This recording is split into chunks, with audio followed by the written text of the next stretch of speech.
Please download Telugu's top Android app in Play Store or iOS app in App Store and stay tuned to latest news as it happens. Hyderabad, January 10th. Indian Navy Chief Admiral R. Hari Kumar on Wednesday unveiled the first indigenously manufactured Drishti 10 Starliner unmanned aerial vehicle (UAV) for his force, manufactured by Adani Defence and Aerospace.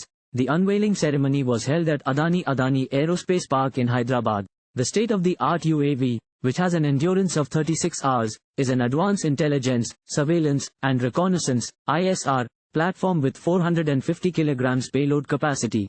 It is the only all-weather military platform with STANAG 4671 certification, and clear to fly in both segregated and unsegregated airspace.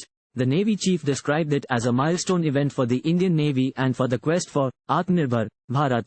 This is a dream come true for us. This medium-altitude, high-endurance UAV has been manufactured in India with over 60% indigenous content. This demonstrates the capability that has been set up. We are quite confident now that this is only going to strengthen us and provide us with even better capability as the time goes by, he said. The Navy Chief said this would be a great capacity enhancer for the Navy. This has got satellite communication as well, because of which we can go further into the Indian Ocean, he added. Adani Group has demonstrated its commitment to unmanned systems, having worked systematically over the last many years to develop local capabilities not limited to manufacturing but sustenance through MRO. Drishti 10's integration into our naval operations will enhance our naval capabilities, strengthening our preparedness for the ever-evolving maritime surveillance and reconnaissance, Admiral Hari Kumar said. The UAV will now be taken from Hyderabad to Porbandar to be inducted into Naval Maritime Operations.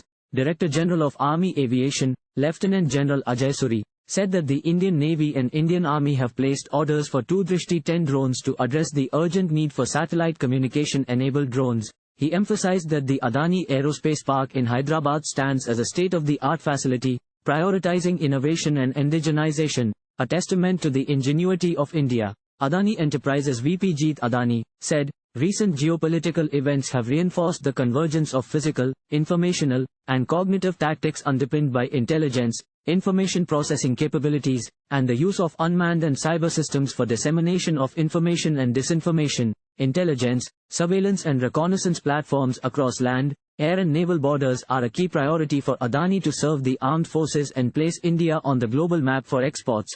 We are proud to be able to serve the Indian Navy, he added. Adani Defence and Aerospace CEO Ashish Rajwanshi said, the handover of the Drishti 10 Starliner UAV is a watershed moment in our journey towards self-sufficiency and indigenization of advanced technologies. Our on-time delivery to the Navy is a testament to our robust quality management processes and excellent support from our partners, who worked diligently over the last 10 months from contract to delivery. Telangana's Industries Minister D. Sridhar Babu stated that Telangana has the most vibrant aerospace ecosystem in the country at present. He congratulated the Adani Defence and Aerospace team for establishing a dynamic ecosystem for unmanned systems. Thank you for watching. Please subscribe to channel and click on bell for more daily videos.